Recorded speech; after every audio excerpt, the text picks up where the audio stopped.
everyone, welcome to today's Explainer. We're diving headfirst into something that's honestly one of the most debated and, let's be real, most misunderstood parts of our daily nutrition: dietary fats. If you've ever felt totally overwhelmed by all the conflicting diet trends out there, you are definitely in the right place. We're going to break down the source material and just get straight to the facts. So it's the ultimate question, right? Are fats healthy or are they harmful?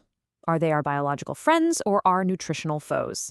For decades, diet trends have just swung back and forth wildly. One year we're told to eat a low-fat diet and, banish literally all oils from our kitchens. Then the very next year, we're told to embrace certain fats as superfoods. It's absolutely no wonder there's so much confusion. So are fats good or bad? That's the exact dilemma we're going to solve today by looking closely at what the data actually tells us. Here is our roadmap for today. We'll start with the great fat debate, then look at why we need fats, move on to the danger of excess, and finally, finding the right balance.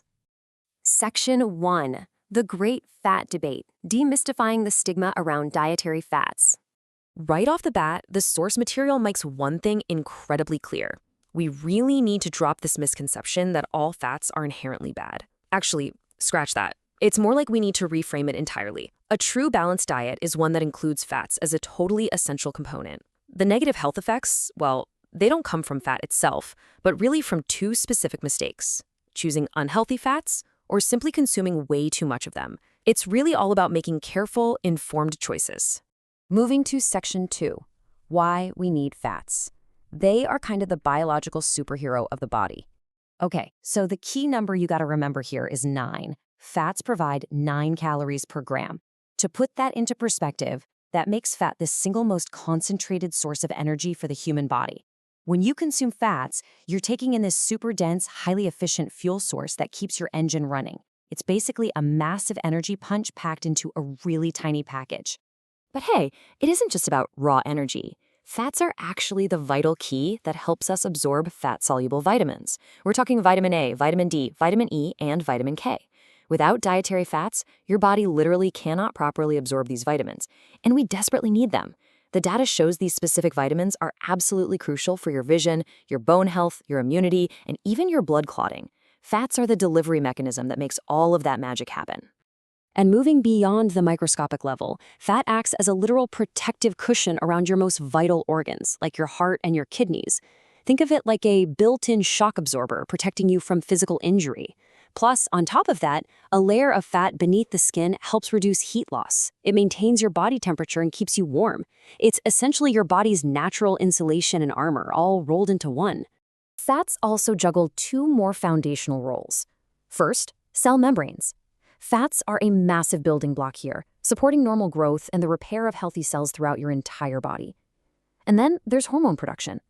Healthy fats are absolutely required to produce several of the hormones that regulate your body's most vital functions. So from the structure of your cells to the chemical messengers running the whole shebang, fats are constantly working behind the scenes. Which brings us to Section 3, the danger of excess, or, when the superhero becomes a villain. Because fat is incredibly calorie-dense, remember that 9 calories per gram we talked about? It is just so easy to overconsume. And this builds up step by step. Step 1 is excess calorie intake. Eating more fat than your body actually requires for energy leads directly into Step 2, weight gain. Over time, this cascading effect progresses to Step 3, obesity. The very thing that gives us such efficient energy becomes a real burden when it's stored in excess. And listen, it's not just about the volume of fat, it's about the type. The source data is explicitly clear about the dangers of certain fats. A diet high in saturated fats and trans fats, that is highly problematic. Why? Because these specific fats increase your LDL cholesterol. That's the bad cholesterol. And as that LDL goes up, it directly raises your risk of severe cardiovascular events, specifically heart disease and stroke. The disadvantages really start to compound when excess fat intake is sustained long-term. We're talking secondary health risks, like fatty liver disease. Consuming excess calories, especially from those unhealthy fats, can actually cause fat to build up in the liver itself. Then there's high blood pressure. The obesity associated with excessive fat really bumps up your risk of hypertension. And finally, type 2 diabetes. Long-term obesity from taking in too many calories makes developing type 2 diabetes significantly more likely. It's a domino effect of serious health risks. Section 4. Finding the right balance. Because at the end of the day, it's about moderation, not elimination. So, how do we actually apply all this to daily life? Well, it's all about what you're putting on your plate. You've got healthy fats to consume in moderation, things like nuts, seeds, avocados, olive oil, and fish. These are your go-to sources for all those amazing benefits we just discussed. But then you have the fats you absolutely must limit: saturated fats and trans fats.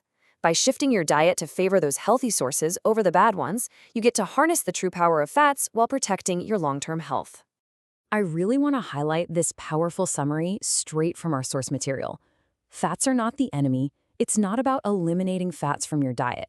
It's about choosing the right kinds and eating them in the right amounts.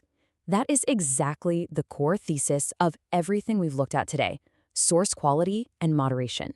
You have the power to make fats work for your body instead of against it. So, as we wrap up this explainer, I want to turn it over to you. Which healthy fats will you choose today?